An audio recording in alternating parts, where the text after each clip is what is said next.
Ambil sisi kan? Boleh ke? Macam mana? Tak ada baju. Tak ada baju. Tak ada.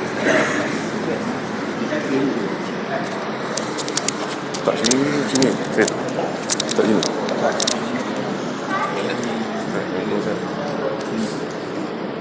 Imam satu je. Tak pakai baju tak boleh.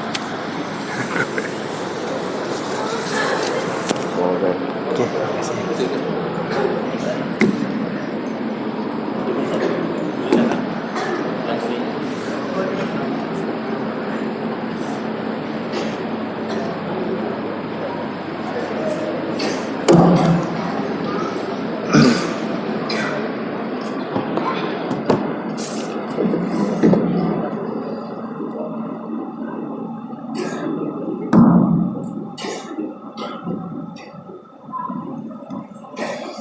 Bismillahirrahmanirrahim. Assalamualaikum warahmatullahi wabarakatuh.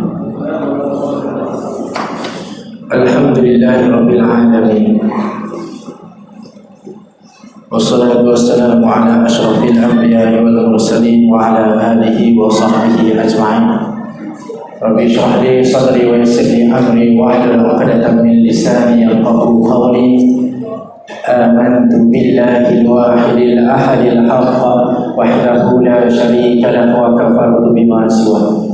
بسم الله وسبحان الله والحمد لله ولا إله إلا الله والله أكبر ولا حول ولا قوة إلا بالله العلي العظيم عزيز العليم عدد كل حرف كتب ويكتب أبد الآبدين ودهر الداهرين أما بعد. Terima kasih diucapkan kepada pengurusi majlis, juga pengurusi Surau Rawdatul Jannah, dan seterusnya yang berbahagia Ustaz Haji Muhammad Sabri bin Muhammad Saleh Imam 2, merangkap pengurusi KRT Sierra Perdana, yang dihormati Inspektur Muhammad Syukur bin Ismail KBP Masai, yang seterusnya yang bahagia Cik Muhammad Al-Had bin Ngadimun, Ketua Kampung Kuala Masai, dan yang bahagia Al-Fadil Ustaz Al-Fadil Ustaz Nizam, tak ada. Dan saya hadirin yang dirahmati Allah sekalian, hadirin dan hadirat dirahmati Allah sekalian.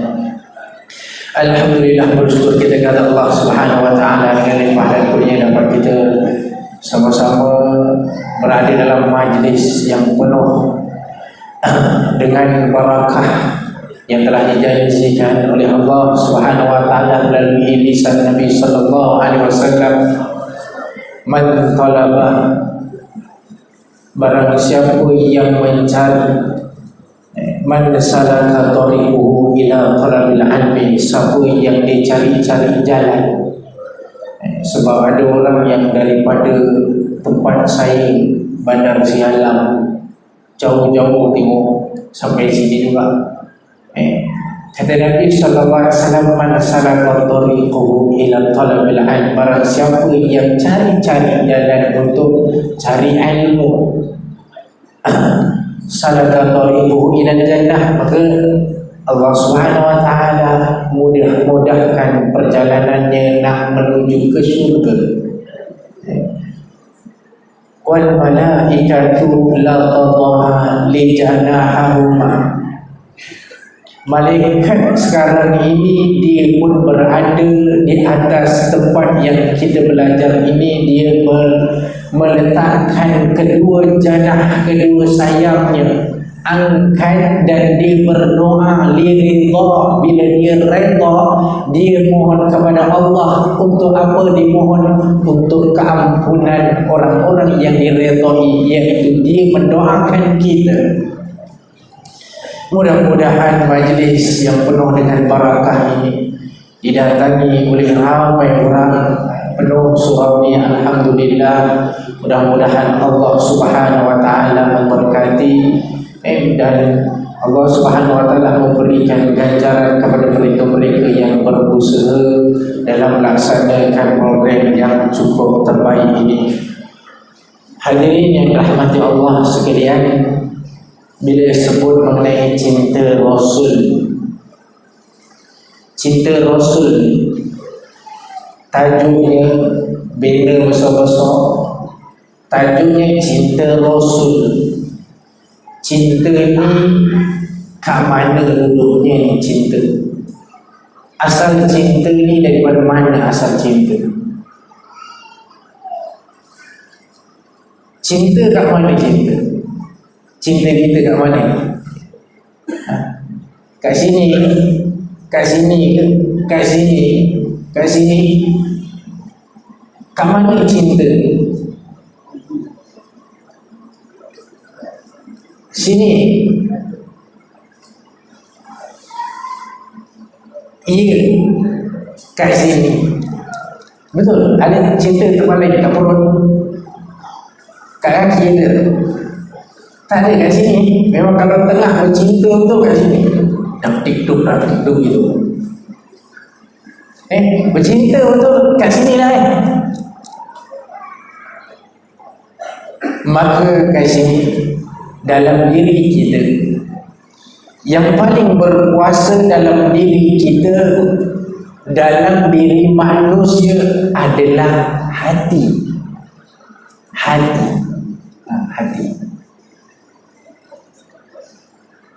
Imam Ghazali menegaskan bahawa hati ini diumpamakan seperti raja yang paling berkuasa dalam diri manusia.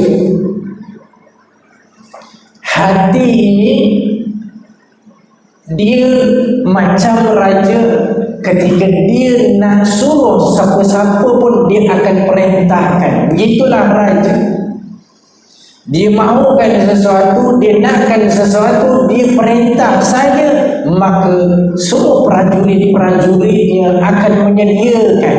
Semua dayang-dayangnya akan datang menghantar apa yang dikehendaki. Ini raja. Lalu dalam diri kita juga ada raja. Raja inilah yang mengarahkan nak ke mana kita hari ini. Ke kanan, ke kiri, ke hadapan, ke belakang. Raja inilah yang akan mengarahkan. Hari ini kita mengetahui bahawa ada program dekat surau tempat kita. Dalam diri kita punya raja yang dia arahkan nak ke mana. Kita nak datang ataupun tak nak datang.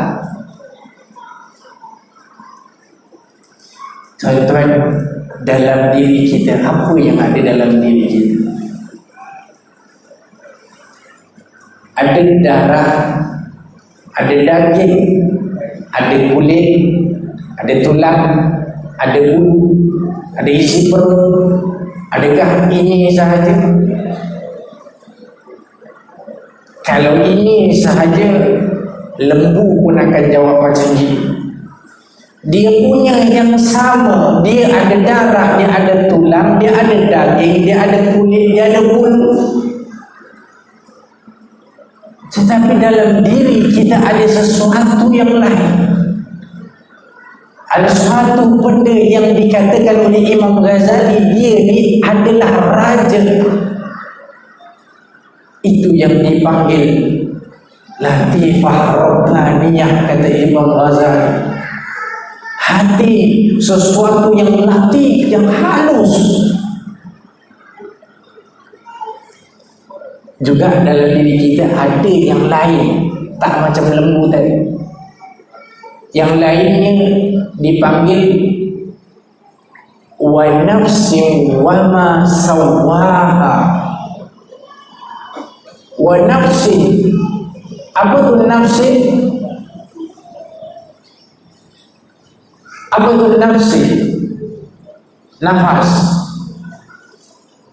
Apa nafsi? Kita lah.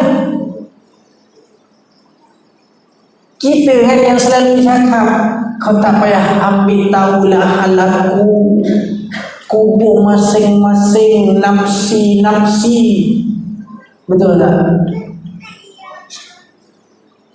Ini yang kita cakap nafsi-nafsi. Ini kita nafsi.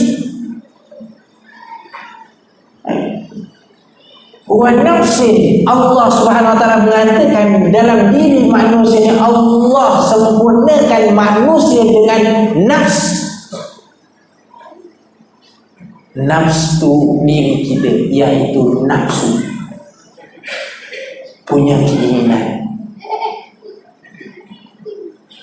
Ini nafsu.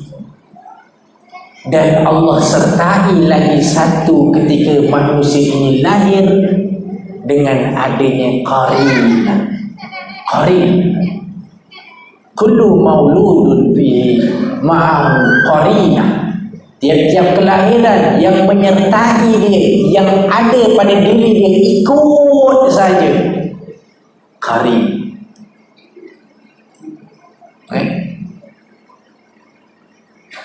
Qarinun minal syaitan wa qarinun minal malaikah. Ada qarin yang daripada syaitan dan ada yang daripada malaikat. Kedua-duanya ini berbisik-bisik, mengajak. Ni yang ada pada diri kita.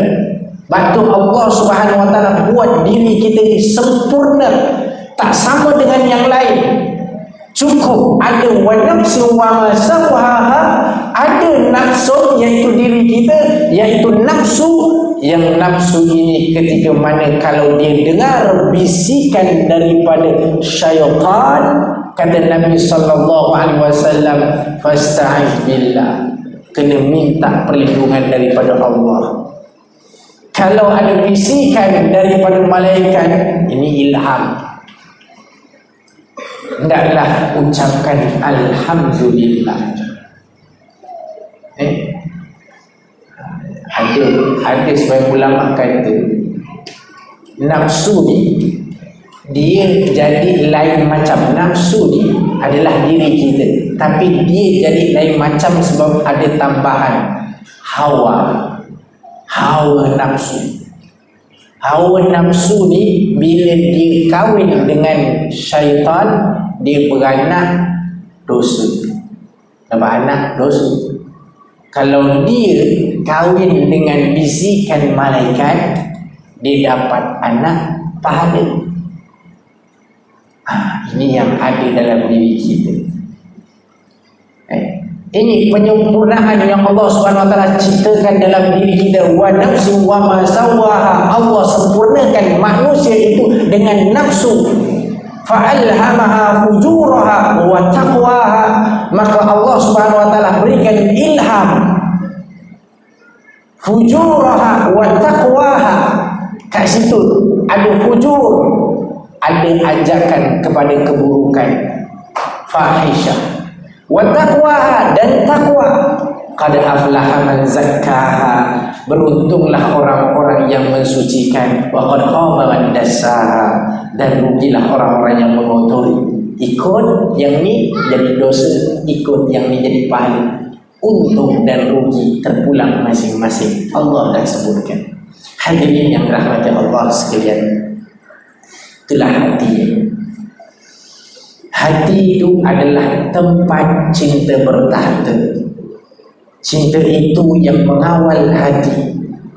Jika seseorang mencintai sesuatu, seluruh tenaga, upaya, fokus, apa sahaja dalam hidupnya akan ditumpukan sehabis-habisnya dengan apa yang dicintai. Ini biasa kita dengar. Bila orang bercinta, dia kata lautan dalam sanggup ku renang, lautan berapi pun, gunung berapi pun sanggup ku redai. Ni orang bercinta nak menunjukkan sungguh-sungguhnya, fokus dia. Ketika dia bercinta, itulah yang disebutkan oleh Imam Ghazali. Dia akan bersungguh-sungguh, berhampas pula demi apa-apa yang dicintai.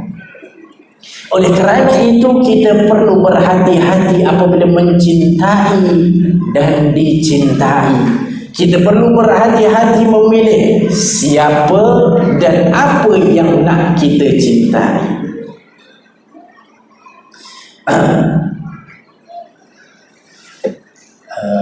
Hadirin yang dirahmati Allah sekalian, di baru mukadimah nak masuk pada cinta Rasul, kita lihat mendalam ataupun tak mendalam cinta kita. Sebelum tu tahniah surau Raudatul Jannah dapat mengumpulkan ramai, dan kemudian tengok anak-anak. Kalau kat masjid lain dia menyediakan hadiah untuk panggil anak-anak datang masjid. Siapa boleh datang masjid dapat hadiah. Tapi kat sini dah ramai sangat, tak payah panggil pun dah ramai.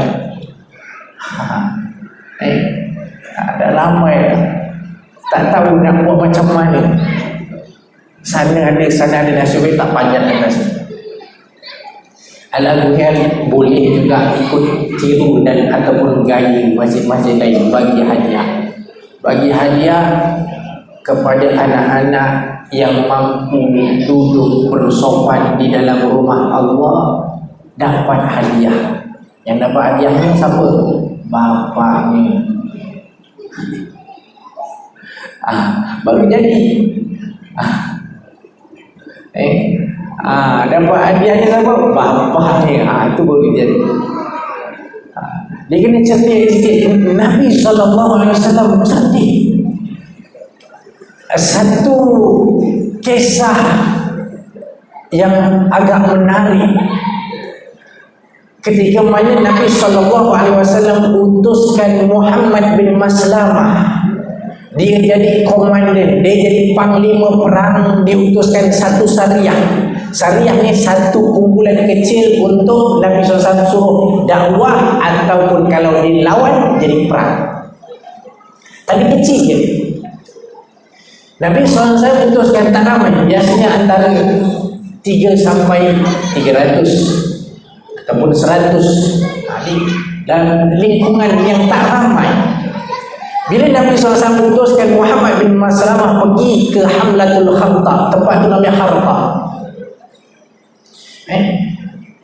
Lalu Muhammad bin Maslamah mengarahkan tentera-tenteranya, mereka pun berperang dan menang.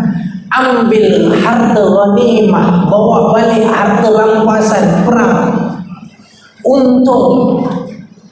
Kemudian pulanglah. Dalam perjalanan pulang, dia bertemu dengan seseorang yang sedang tidur kat bawah pokok. Lalu dia pun tengok, siapa ni? Ada siapa-siapa kenal? Semua tak kenal. Angkut sekali lah, bawa balik. Kata Muhammad bin Salamah, angkut sekali lah, bawa balik. Maka tentera-tentera ni pun angkut, bawa balik, jadi terus tawanan. Sampai di Madinah ni, orang yang ditangkap ni nama dia Sumamah bin Usal. Sumamah bin Usal ni dia adalah pemimpin Bani Hanifah. Dia pemimpin besar. Rajanya ataupun suku kaum dia tu ramai. Dia kumpulkan lelaki untuk di-train untuk jadi tentera sahaja ada 100,000 lelaki. Di-train tentera dia ada 100,000 orang tentera. Tapi dia relax. Dia jalan sendiri-sendiri. Dia kata dia tujuannya adalah nak pergi ke Mekah buat umrah. Bukan Islam, tapi dia buat umrah. Sebab orang-orang Mekah mereka syirik, dia beriman kepada Allah, mengikuti atuk nenek semua ikut sampai kepada Nabi Ibrahim. Mereka semua buat umrah dan haji, mereka juga buat. Itu kalau umrah tujuannya bukan kerana Allah, dia jadi macam ni juga. Dia tujuannya nak pergi umrah, habis pergi umrah dia kata dia nak pergi Madinah. Di sana dia nak membunuh Nabi Muhammad SAW. Dia berani seorang diri kerana apa-apa yang berlaku nanti tentera-tenteranya yang akan menuntut bela. Sebab tu dia berani seorang diri. Dia tidur bawah pokok, tertidur, diangkutnya oleh Muhammad bin Maslamah terus bawa balik sampai ke Madinah. Nabi SAW dengar sahaja berita gembira mengenai kemenangan tentera Islam. Nabi SAW senyum gembira, ucapkan tahniah, dan kemudian dibawakan kepada Nabi harta ghanimah, tawanan, termasuk tawanan yang ini. Nabi SAW melihat satu demi satu, tiba-tiba Nabi kata, Nabi kenal.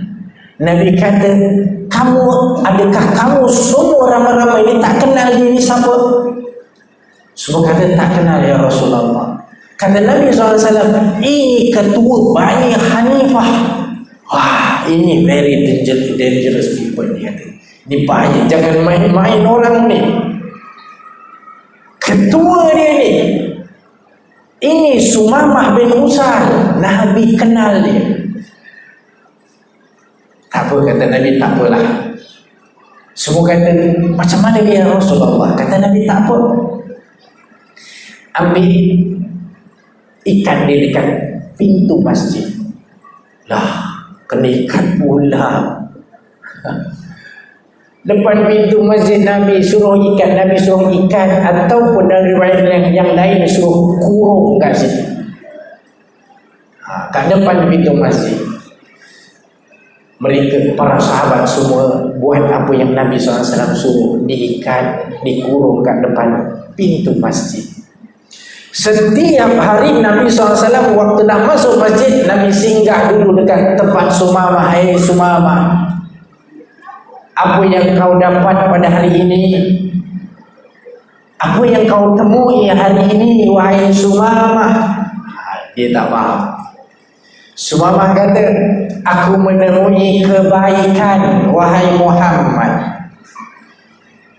Kalau kamu membunuh aku, 100,000 tentera aku akan datang menyerang Madinah. Kalau kau memaafkan aku, sesungguhnya kau memaafkan orang yang baik.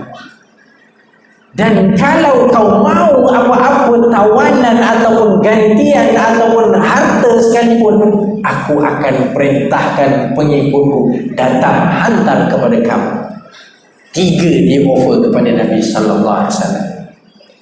Nabi SAW dengar, Nabi diam. Nabi masuk. Tiap-tiap waktu solat Nabi jumpa dan Nabi tanya. Hari pertama dia jawab macam tu juga. Hari kedua dia jawab macam tu lagi. Hari ketiga dia masih kata macam itu. Wahai Sumamah, apa yang kau dapati pada hari ini? Kata Sumamah, aku dapati kebaikan. Wahai Muhammad, kalau kau bunuh aku, 100,000 tentera aku menanti kamu. Kalau kau maafkan aku, bebaskan aku, kau membebaskan orang yang baik. Dan kalau kau mau rampasan, tebusan, harta sekalipun, aku akan sediakan untuk kamu. Di offer ni kepada Nabi sallallahu alaihi wasallam 3 perkara. Nabi diam lagi. Hari yang ketiga, Nabi sallallahu alaihi wasallam perintahkan kepada sahabat, wahai sahabat sekalian, lepaskan dia. Dia pun dilepaskan. Balik, dia pun pulang ke tempat dia. Bertahan 1 minggu saja. Seminggu saja dia balik, kemudian dia datang lagi ke Madinah. Dia menemui Nabi sallallahu alaihi wasallam. Dia mengatakan kepada Nabi, ya Rasulullah, demi Allah, sebelum aku datang ini, sebelum kau menangkap aku, sebelum kau lepaskan aku, sebelum kau membebaskan aku telah memberikan kamu 3 perkara. Dan sekarang aku nak mengatakan kepada kamu, ada 3 perkara. Pertama, tak ada orang yang paling ataupun muka yang paling aku benci sebelum ini kecuali muka kau, wahai Muhammad. Tiada negeri yang paling, tiada tempat yang paling aku benci kecuali tempatmu, wahai Muhammad. Dan tiada negeri yang paling aku benci kecuali negerimu wahai Muhammad.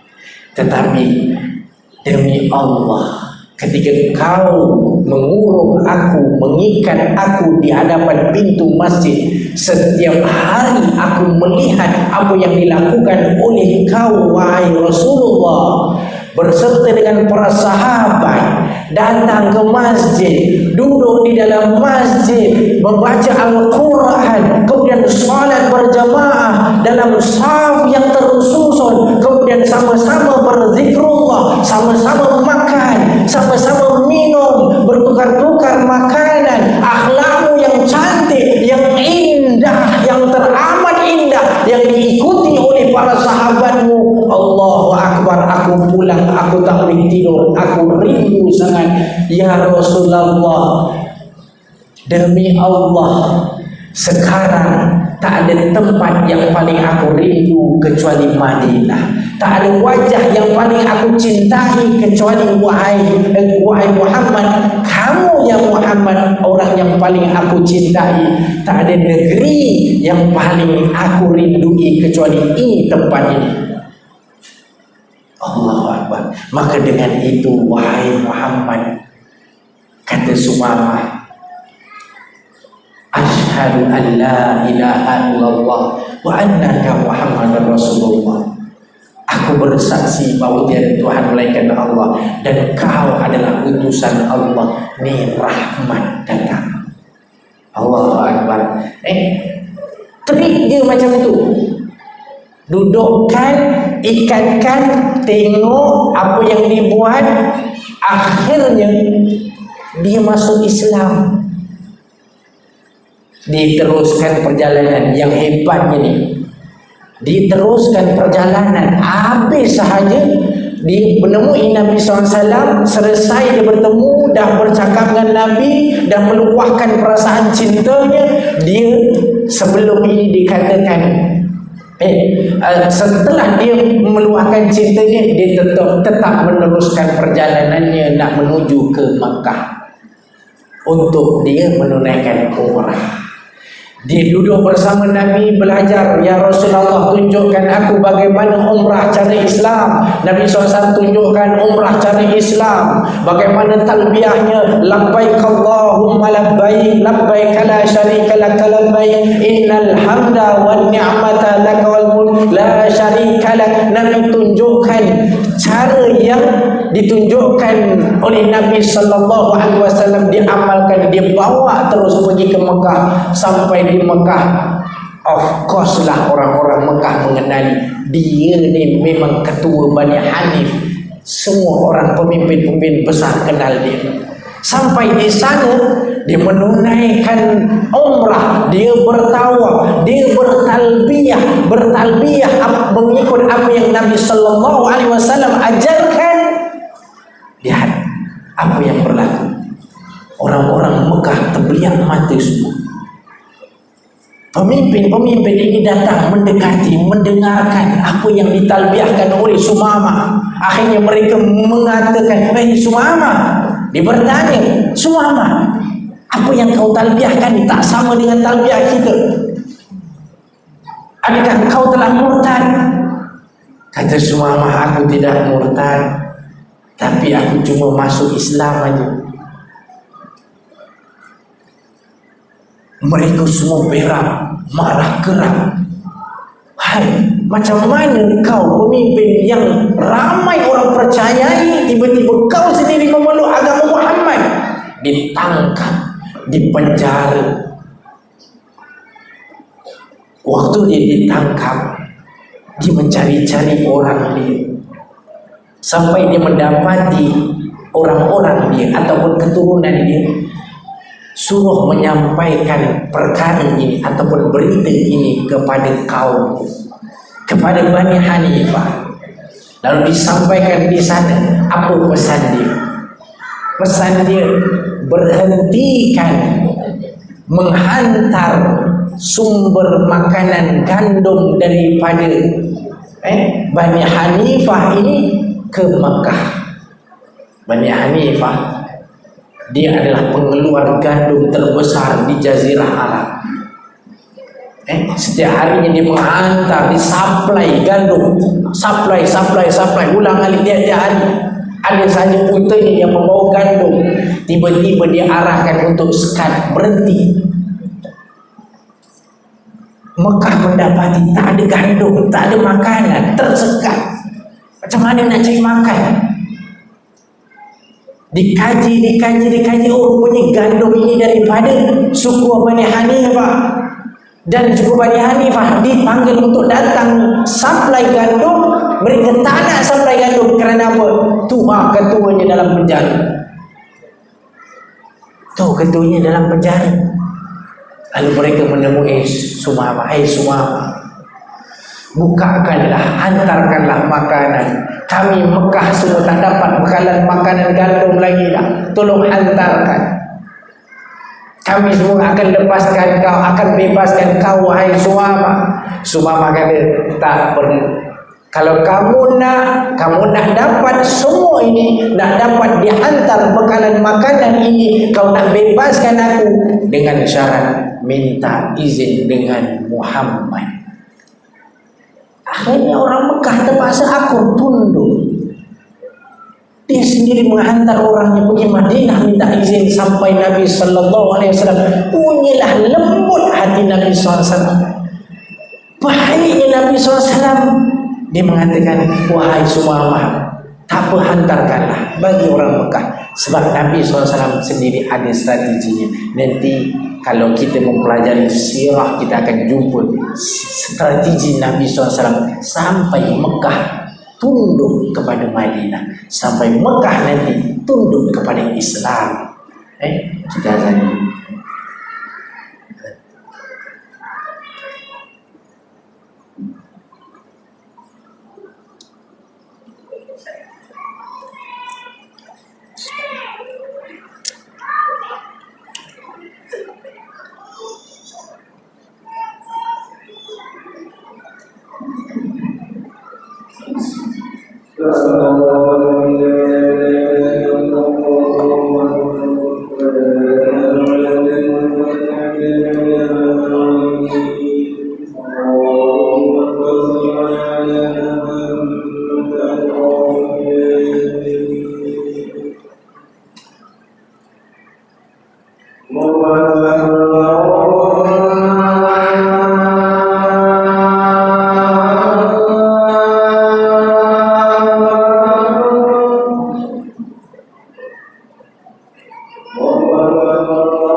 Allahumma salli ala sayyidina Muhammad wa ala sayyidina Muhammad kama sallaita ala Ibrahim wa ala Ibrahim wa barik ala Muhammad wa ala Ibrahim wa ala Ibrahim fil alamin innaka Hamidum Majid. Allahumma rabb hadhihi ad-da'wah wa salatul ghaib ati sayyidina Muhammad wa ala syarra radil alamin innaka la tukhlifu al-mi'ad ya rabb wa sallallahu ala sayyidina Muhammad wa ala alihi. Hadirin dan hadirat rahmat Allah sekalian, kita sambung balik dalam bab hati, cinta, supaya hati ini benar-benar cinta, yang bukan cinta yang kita kadang-kadang mengatakan cinta tetapi cintanya di sini. Ada yang mengatakan cinta tapi cintanya di sini. Ada yang mengatakan cinta tapi cintanya di mata sahaja. Sebenar-benar cinta bagaimana? Rasulullah sallallahu alaihi wasallam pernah bersabda yang bermaksud seseorang akan menjadi hamba kepada apa-apa yang dicintainya. Riwayat Imam Bukhari. Sesiapa akan jadi hamba kepada apa-apa yang dicintai. Ya, kalau dia cintai sesuatu, dia pasti akan jadi hamba. Ada orang dia mencintai harta, ada orang mencintai tahta, ada orang mencintai wanita, ada orang mencintai jejaka. Mereka mencintai sesama ini, perkara-perkara ini mereka cintai. Ketika dia mengendaki, tak kira macam mana sekalipun, tonggang terbalik apa terjadi sekalipun, ketika dia mencintai, dia kejar. Dia mahukan harta, tak kira halal haram, dia langgar semua. Dia mahukan tahta, tak kira apapun yang terjadi, dia langgar semua. Wanita dan jejaka yang dimahukan kerana cinta, tak peduli adakah Allah redha ataupun tak, dia tak peduli. Ini yang kata Nabi sallallahu alaihi wasallam, siapa pun yang menjadi hamba kepada sesiapa orang yang menjadi hamba kepada apa-apa yang dicintai. Jadi seseorang ni dia akan jadi hamba apa yang dia cintai. Maka bersyukurlah kalau hati kita mencintai Allah, kita akan jadi hamba Allah. Seluruh hidup kita akan fokus kepada Allah. Ini bersyukur kalau kita cinta Allah. Hadirin rahmat Allah, hidup memang untuk cinta. Tapi cinta kepada siapa? Jawabnya cinta kepada Allah.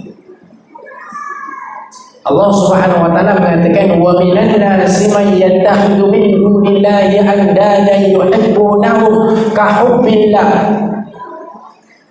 Ada orang-orang yang beriman, dia sangat cinta kepada Allah. Kalaulah orang-orang yang melakukan yang ataupun yang tak beriman, dia tahu perkara ini, mereka melihat nampak siksaan hari kiamat, bahawa kekuatan semua itu adalah kepunyaan Allah dan amat besar siksaannya. Bila dia nampak api neraka baru dia tahu kekuatan semua ada pada Allah. Maknanya saya kat sini, cinta yang sebenar ialah cinta kepada kekuatan. Orang yang ada cinta yang sebenar, dia mesti ada kekuatan. Untuk mendapatkan kekuatan, mestilah dia mendapatkan cinta yang sebenar. Ketika dia mencintai harta, dia akan lemah satu saat kerana harta, sampai satu waktu dia tak ada kekuatan. Ketika dia mencintai tahta, satu waktu tahta juga akan hancur, tak ada kekuatan.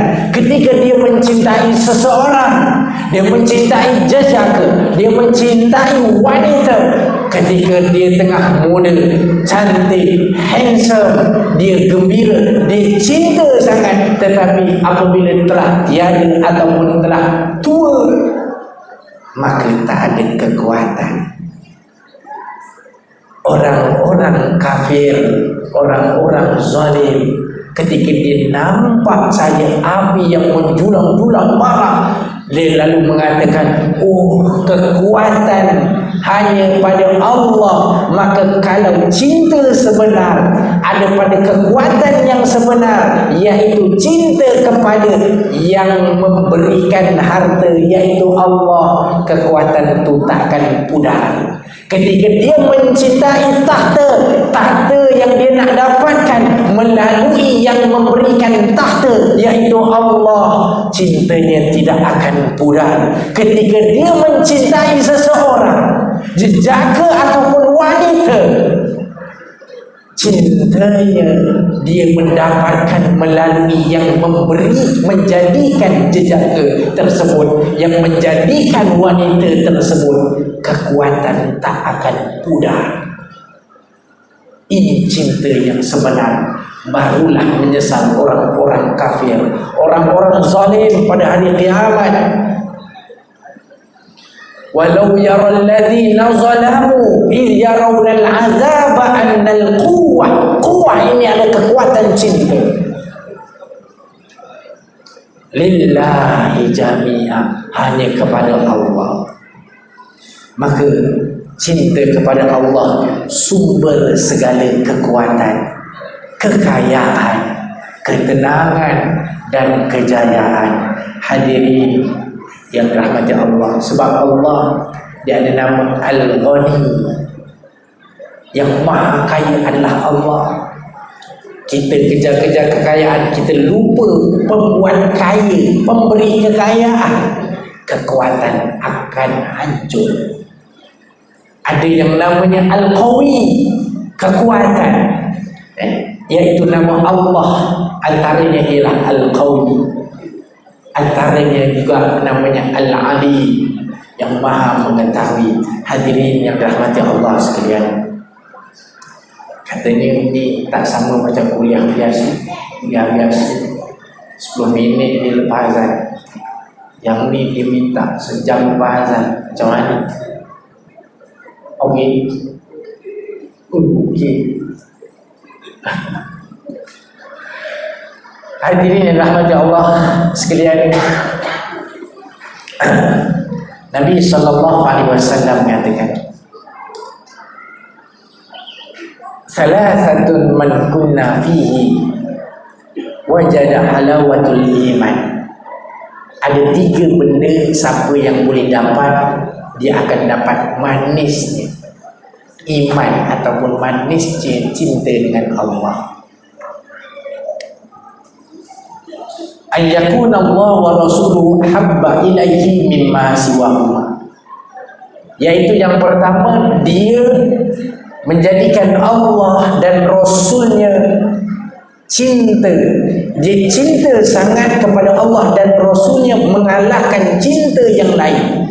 Ni, dia akan dapat kekuatan cinta dengan Allah. Nombor 1. Wa ayyuhibbul mar'i la yuhibbuhu illa Allah. dan dia cinta kepada seseorang, cintanya itu tidak lain tak bukan kerana Allah. Dia mencintai seseorang kerana Allah. Yang kedua, dia akan dapat kekuatan cinta dengan Allah. Wa ay yakrahu an ya'udu fil kufri kama yakrahu an yuqdhafa fil nar. Dan dia tak suka ataupun benci untuk kembali kepada kejahilan dulu, kekafiran, sebagaimana dia benci nanti dia dicampakkan ke dalam neraka. Ini yang ketiga. Tiga benda. Begitulah kelebihan mencintai Allah. Cinta hitam ke putih ke, hitam manis ke, manis ke, pahit ke, terang ke, gelap ke, semuanya baik belaka jika dah ada cinta. Betul tak? Rongga sekalipun, empuk, hitam lega, tapi kalau dah cinta, baik tak? Baik semua. Namun demikian, cinta kepada Allah Subhanahu wa taala tak mungkin dicapai tanpa melalui cinta kepada Rasulullah sallallahu alaihi wasallam. Cinta kepada Allah tak akan mungkin dicapai tanpa melalui cinta kepada Rasulullah SAW. Cinta kepada Allah itu tujuan, dan cinta kepada Rasulullah itu pula jalan. Ni matlamat kita, maknanya penghujung kita nak pergi ke suatu tempat, ni ada penghujungnya. Kalau kita nak pergi ke mana-mana, kita mesti ada matlamat, mana tempat tujuan kita. Kita sebagai orang Islam, tujuan kita adalah Allah, jalannya adalah Rasulullah. Jalannya adalah Rasulullah. Tujuan tidak akan tercapai tanpa mengikut jalan. Maka antara jalan kejayaan adalah dengan meniru orang-orang yang berjaya. Kan kalau kita tengok orang-orang niaga sekarang, dia nak jadikan motivasi, dia masuk kelas-kelas motivasi, bayar ribu-ribu, kaya belum lagi, tapi bayarnya dah beribu-ribu. Lepas satu kelas masuk satu kelas, lepas satu kelas masuk satu kelas. Apa yang dihidangkan dalam kelas itu? Dia membawakan seseorang yang untuk kita tauladani supaya kita kaya macam orang. Betul tak? Dia bawakan seseorang, siapa-siapa pun, someone yang memang berjaya, lalu dihidangkan kepada kita supaya kita ikut. Dia suruh apa? Dia suruh copy paste. Copy paste.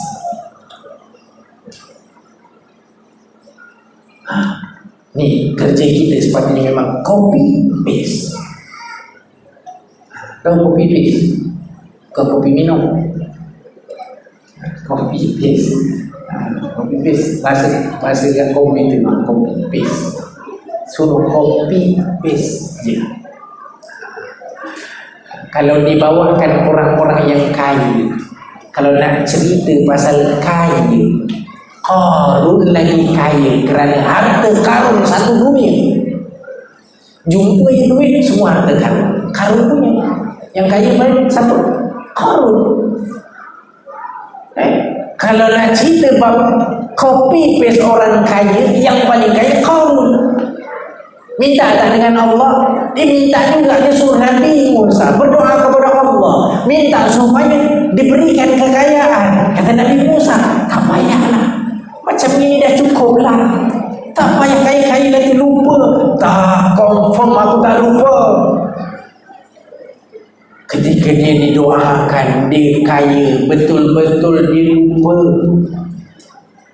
Betul-betul lupa, ni nak kaya sangat. Kalau kejar kekayaan, akhirnya tenggelam juga. Tetapi yang tak pernah tenggelam itu siapa? Allah satu-satunya yang tak akan tenggelam.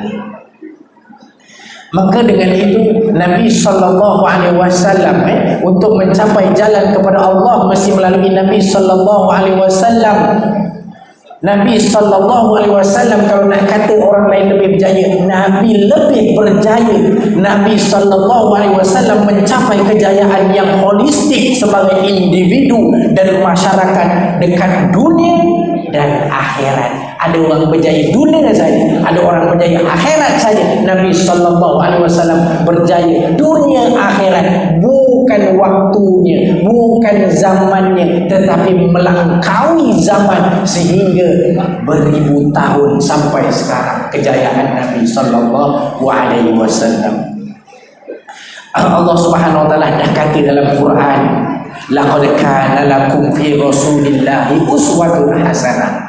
Allah Subhanahu wa taala menegaskan dalam Al-Quran pada diri Rasulullah, buat kamu adalah suri tauladan yang terbaik. Nak ikut siapa pun, didatangkan orang yang paling hebat sekalipun, tetapi Allah dah bagi tahu yang terbaik memang Rasulullah sallallahu alaihi wasallam.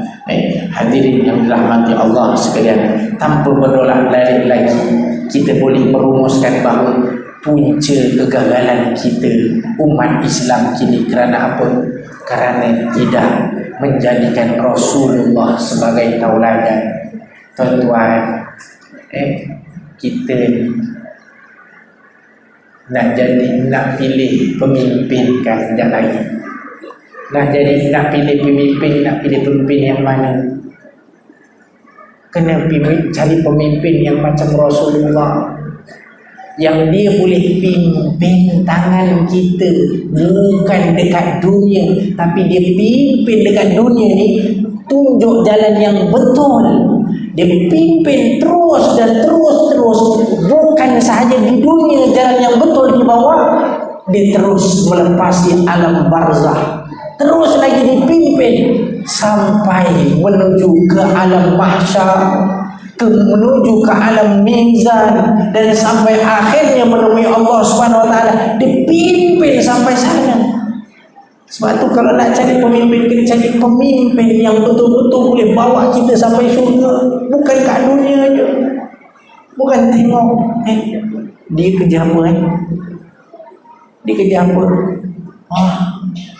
naik kancil je boleh ke nak hidupkan kau nanti, boleh ke nak jaga kau nanti. Pemimpin yang sebenar kita sepatutnya cari, yang boleh bawa kita sampai jumpa Allah. Hadirin yang rahmati Allah sekalian,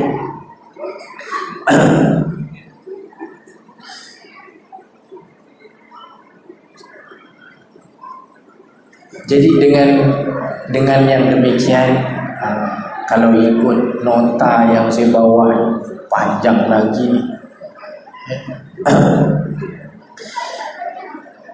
Okey, nak tak nak, demi menjadikan kita cinta kepada Allah dan Rasul, demi menjadikan kita mencintai Rasulullah sallallahu alaihi wasallam, saya tuliskan kat sini ada 5. Pertama, iaitu jalan mencintai Allah. Kenapa kita mencintai Rasulullah? Sebab dia adalah jalan mencintai Allah. Allah sendiri yang tunjukkan bahawa jalan nak cinta kepada Allah adalah dengan mencintai Rasulullah. Jalan itu wajib diikuti.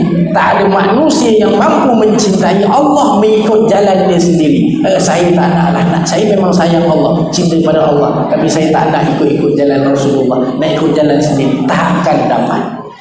Allah Subhanahu wa taala memang dah pesan, kul in kuntum tuhibbunallah, kalau kau cinta kepada Allah mesti kena ikut Rasulullah.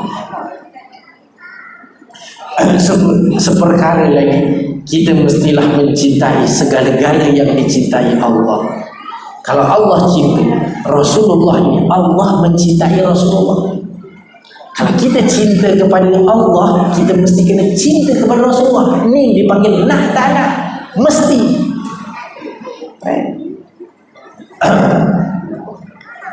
ia juga meliputi cinta kepada para rasul, nabi, malaikat, hamba-Nya yang soleh, amal soleh dan akhlak mulia. Maka Allah Subhanahu wa taala menegaskan cinta kepada Allah mewajibkan kita untuk mencintai siapa dan segala sesuatu yang dicintainya. Insan yang paling dicintai oleh Allah Subhanahu wa taala ialah Rasulullah. Inilah syarat yang pertama dan utama untuk meraih cinta kepada Allah. Syarat yang mesti mencintai Rasulullah. Qul in kuntum tuhibbunallah fattabi'uni yuhibbukumullah wa yaghfir lakum dzunubakum wallahu ghafurur rahim. Katakanlah wahai Muhammad, kalau kamu benar-benar mencintai Allah, ikutilah aku, yaitu Nabi sallallahu alaihi wasallam. Nescaya Allah akan mengasihi kamu dan mengampuni dosa-dosa kamu. Allah Maha Pengampun lagi Maha Penyayang. Surah Ali Imran ayat yang ke-31. Yang keduanya, Rasulullah sangat memuliakan Allah. Kenapa kita kena cinta Rasulullah? Rasulullah itu sendiri sangat memuliakan Allah. Allah telah memilih Nabi sallallahu alaihi wasallam sebagai manusia yang paling mulia, yang dengan Allah utuskan itu dengan pengiktirafan. Nombor dua, Rasulullah sangat dimuliakan oleh Allah. Ini Allah sendiri yang iktiraf.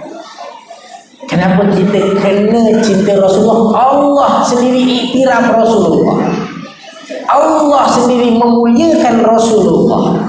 Kerana apa? Kita lihat Rasulullah, dia penghulu segala nabi. Ni nabi semua, nabi dan rasul. Cerita kalau tengok Isra' Mi'raj, pada malam Nabi SAW diisrakan sampai dekat Masjidil Aqsa. Bayangkan Masjidil Aqsa itu tempat yang dipanggil barakah, alladzi barakna haulahu. Kerana apa Allah mengatakan Masjidil Aqsa itu barakna haulahu? Allah berkati sekelilingnya, semua Allah berkati. Kerana apa? Kerana Masjidil Aqsa itu tempat berkumpulnya semua nabi. Nabi ada berapa ramai? Anak-anak, nabi ada berapa ramai? 124.000. Rasul ada berapa? 311. Kemudian kita tengok kalau dicampur di berapa ratus ribu, berkumpul semua kat Masjidil Aqsa. Kumpul, tunggu Nabi SAW sampai. Landing je transport Nabi sallallahu alaihi wasallam, burak dia sampai, malaikat Jibril ikat saja, Nabi masuk, dah sedia tempatnya jadi imam. Dia jadi imam. Allah Subhanahu wa taala yang melantik Nabi SAW jadi imam. Dan kemudian tengok Allah iktiraf jadi imam. Begitulah ia dipanggil dengan Sayyidul Mursalin, penghulu kepada Rasul. Sayyidul Anbiya, penghulu kepada para nabi. Allah iktiraf. Kemudian Allah iktiraf, Allah turunkan Al-Quran kepada dia. Allah turunkan lagi kemuliaan dengan apa? Dengan selawat. Man shalla alayya marratan, siapa selawat atasku satu kali, fa sallallahu alaihi asyara, maka Allah akan selawat ke atas dia 10 kali. 10 kalinya apa? Allah pun ucap selawat juga kepada kita. Tak. Selawat kalau 10 tu apa? Kekayaan, kesehatan, kebahagiaan, ketenangan, apa-apa ke semua. Apa yang kita hajati semua Allah SWT kurniakan. Ini yang dipanggil Allah selawat kepada kita. Man shalla alayya, kata Nabi SAW, siapa selawat ke atas aku asyarah fa sallallahu mi'ah, siapa selawat ke atas aku 10, maka Allah akan selawat kepada dia 100. Man shalla alayya mi'atan, siapa yang selawat ke atasku 100, fa sallallahu alaihi, Allah akan selawat kepada 1000. Siapa selawat kepada aku 1000, Allah akan selawat kepada dia. Allah akan jauhkan dia daripada api neraka. Tengok, ini hanya modal selawat saja kita dapat macam-macam. Selawat kepada siapa? Ini pengiktirafan. Allah iktiraf. Nak selawat kepada siapa? Kepada Rasulullah. Lepas tu ada lagi satu hadis. Nabi SAW kenal kita ke akhirat. Macam mana cara? Ke akhirat ni, hari kiamat ni, tuan-tuan tengok, huru hara macam gini pun kadang-kadang kita tak boleh kontrol. Kat belakang divider tu dah tombang dah. Kat belakang tu saya nampak, kan tak nampak. Kedebek dah jatuh. Langau-langau jatuh lagi. Langau-langau tegakkan diri kan jatuh lagi. Huru hara macam gini tak boleh kontrol. Lagi hari kiamat, semua orang sibuk. Setiap orang semua sibuk waktu itu, masing-masing sibuk nak selamatkan diri masing-masing. Tapi yang hairan, Rasulullah SAW sibuk cari kita. Cari kita umatnya. Kita sibuk selamatkan diri, Rasulullah sibuk cari kita. Cari. Macam mana dia nak kenal kita? Antara cara nak Nabi SAW kenal kita, buh nama kat depan Nabi. Nabi baca nama kita. Macam mana Nabi nak baca nama kita? Macam mana nak bubuh nama kita kat depan Nabi? Barang siapa yang selawat ke atas Nabi pada hari Jumaat, selawat dia ni, selawat dia maknanya selawat ini daripada Ustaz Rafi. Dia kasih nama dia. Selawatnya daripada dia ni, selawatnya akan dibentangkan di hadapan Nabi SAW. Ini nak dia kenal. Jadi hari Jumaat selawat kena special. Supaya Nabi kenal.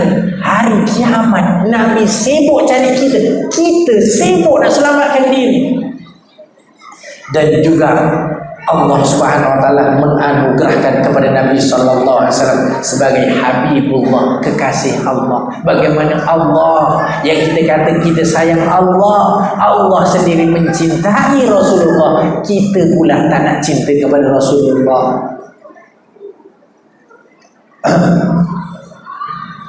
Bukan itu sahaja, Nabi SAW diberikan gelar rahmatan lil alamin. Nabi-nabi lain diutuskan untuk umat dia. Nabi Ibrahim untuk umat dia. Nabi siapa? Nabi Lut untuk umat dia. Nabi Nuh untuk umat dia. Semua Nabi diutuskan untuk umat dia. Tetapi Nabi SAW diutuskan untuk seluruh alam. Lil alamin. Satu pengiktirafan yang tinggi benar untuk Nabi SAW. Yang ketiga, Rasulullah SAW pula sangat mencintai kita. Macam tadi, dia kenapa tajuk kita, kenapa kita mesti kena cinta kepada Rasulullah? Ni yang ketiga, kerana Rasulullah sangat mencintai kita. Dia cinta kita, takkanlah kita tak cinta dia. Cinta yang terjadi, cinta yang berlaku mesti kena dua-dua bertepuk tangan baru jadi bunyi. Bunyi inilah yang akan menyelamatkan kita masuk syurga. Maknanya Rasulullah SAW merupakan Nabi yang paling mencintai umatnya. Atas dasar cinta itulah Nabi SAW berjuang habis-habisan.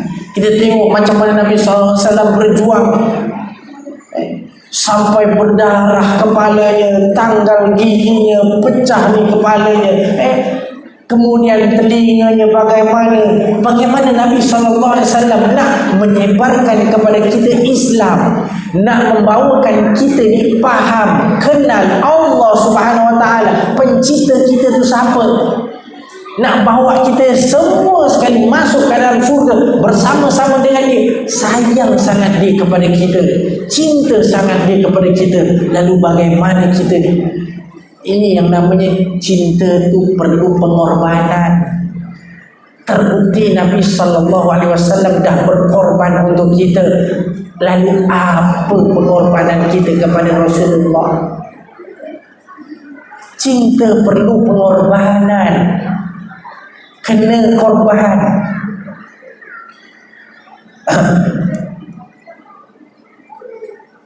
Allah Subhanahu wa taala mengatakan, laqad ja'akum rasulun min anfusikum azizun 'alaihi ma 'anittum harisun 'alaikum bil mu'minina raufur rahim.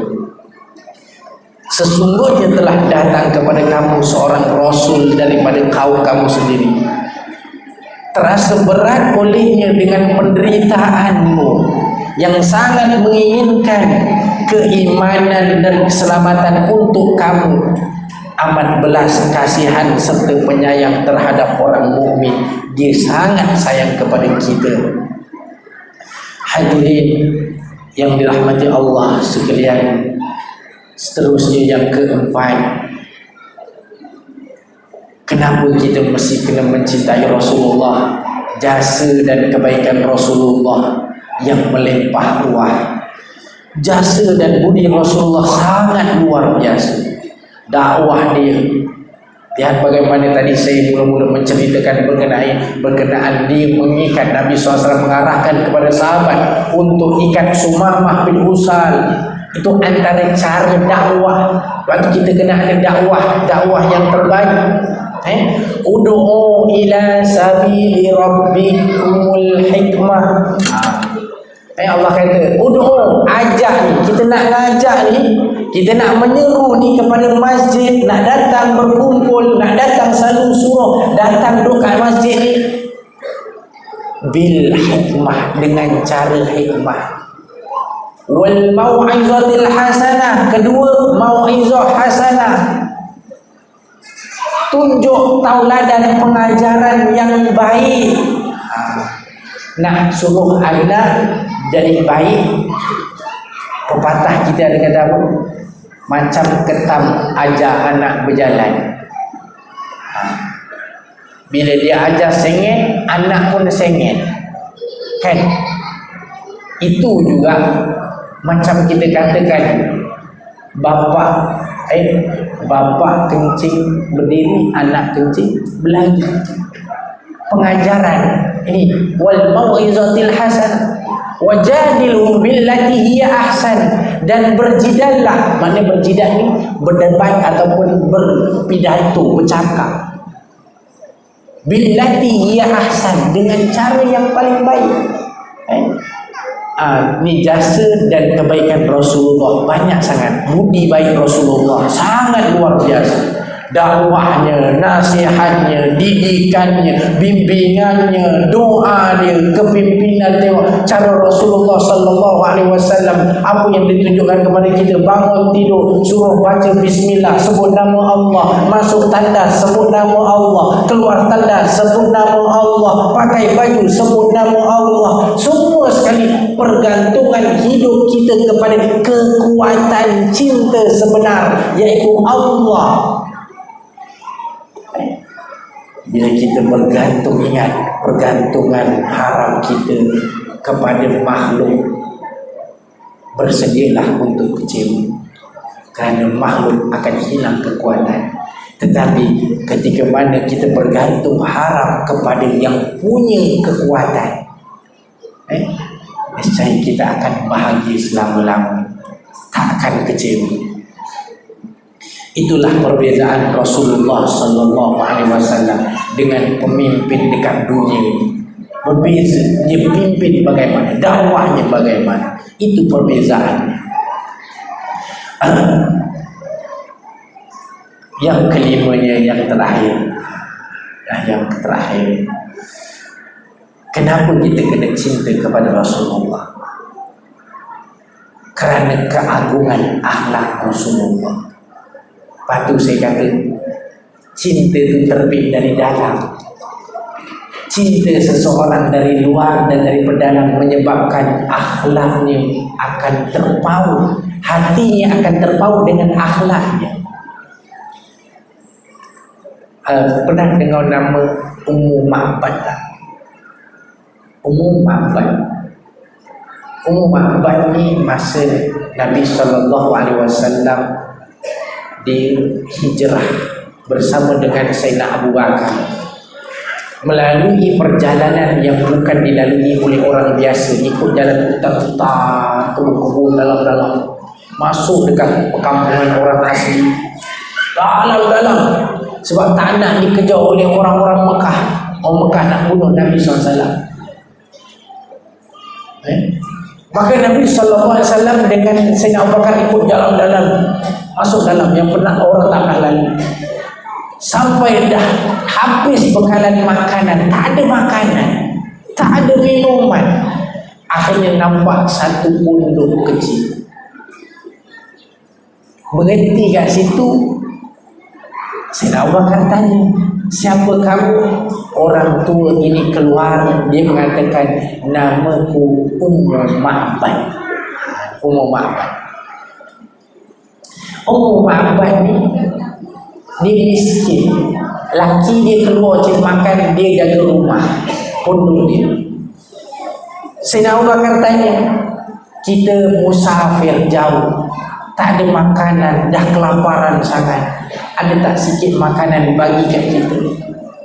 Kata Ummu Ma'bad, kalau kita ada makanan, kau tetamu, dah confirm saya sediakan. Kita sendiri tak ada makanan, tak ada apa, nak bagi apa? Rasulullah datang mendekati Ummu Ma'bad dengan senyuman. Lalu dia bertanya, hai Ummu Ma'bad, adakah ini kambingmu? Kata Ummu Ma'bad, iya. Ini kambingku, tak boleh buat apa.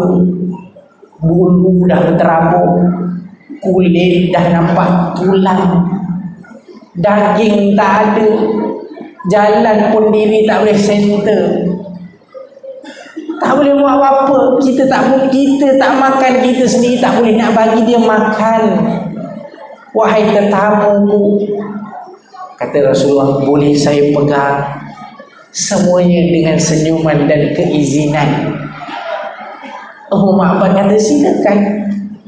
Dia pun memegang, memerah susu kambing tersebut sehingga mengeluarkan susu yang banyak. Dia minum, Nabi SAW bagi dia minum, dan kemudian Sayyidina Abu Bakar minum sampai kenyang. Kemudian diberikan juga kepada Ummu Ma'bad. Ummu Ma'bad minum sampai kenyang. Kemudian Nabi SAW mengatakan, wahai Ummu Ma'bad, ambil semua pinggan mangkuk bekas-bekas, isikan biar kau boleh minum lepas ni. Maka dia ambil semua mangkuk-mangkuk, pinggan-pinggan, semua diisikan susu. Kemudian Nabi SAW minta izin untuk teruskan perjalanan. Suaminya pulang, Abu Ma'bad pulang. Dia mengatakan kepada Abu Ma'bad, Abu Ma'bad datang pulang, ni apa ni, hujan susu ke? Luar dalam rumah semua penuh susu, ni hujan susu ke? Dia tanya. Ummu Ma'bad kata, tak, tadi ada seseorang yang datang, wajahnya indah, rupanya Allah. Dia mengatakan, wah, mukanya tak terkata, akhlaknya, kata-katanya itu menjadikan ia tak boleh nak kata apa. Kata Ummu Ma'bad, apa yang dia boleh mengatakan sampai dia jadi hadis? Kata Ummu Ma'bad, aku mendapati bahawa wajahnya yang putih, rupanya yang memang sesuai dengan mukanya yang betul-betul cantik. Kemudian matanya mempunyai mata yang bulat besar, mata hitamnya itu besar, mata putihnya itu betul-betul putih, yang hitam benar-benar hitam. Sesiapa yang berdiri di hadapannya, nescaya dia akan boleh bercermin di matanya sahaja. Kemudian jernihnya matanya itu, di atas dia mempunyai kening yang seperti busur panah. Kemudian rambutnya yang cantik, badannya yang sasa. Dia menceritakan yang akhirnya dia jadi hadis. Ini menunjukkan bahawa nantinya Ummu Ma'bad juga masuk Islam, terpaut dengan perkataan dan senyuman. Akhlak ini menyebabkan seseorang boleh terpaut. Hadirin yang dirahmati Allah, inilah keagungan akhlak Nabi sallallahu alaihi wasallam. Kita banyak sangat, mana-mana kuliah, mana-mana ceramah, YouTube pun ada cerita mengenai akhlak Nabi sallallahu alaihi wasallam. Jadi saya tak ceritalah panjang lebar mengenai akhlak Nabi SAW yang memang dah terbukti keagungan akhlak Rasulullah Sallallahu Alaihi Wasallam. Oleh sebab itu, siapa pun yang tak jatuh cinta kepada Rasulullah, itu petanda dia menolak fitrah manusia. Nampak je Rasulullah, dia tak jatuh cinta, ini orangnya bukan manusia sebenarnya. Siapa pun, banyak sangat kisah mengenai bila seseorang jumpa Rasulullah cair. Tidak ada insan sebaik Nabi sallallahu alaihi wasallam. Akhlak bagi dia bukan sahaja dipuji oleh kawan, malahan lawan, malahan oleh Allah Subhanahu wa taala memuji akhlak Nabi sallallahu alaihi wasallam.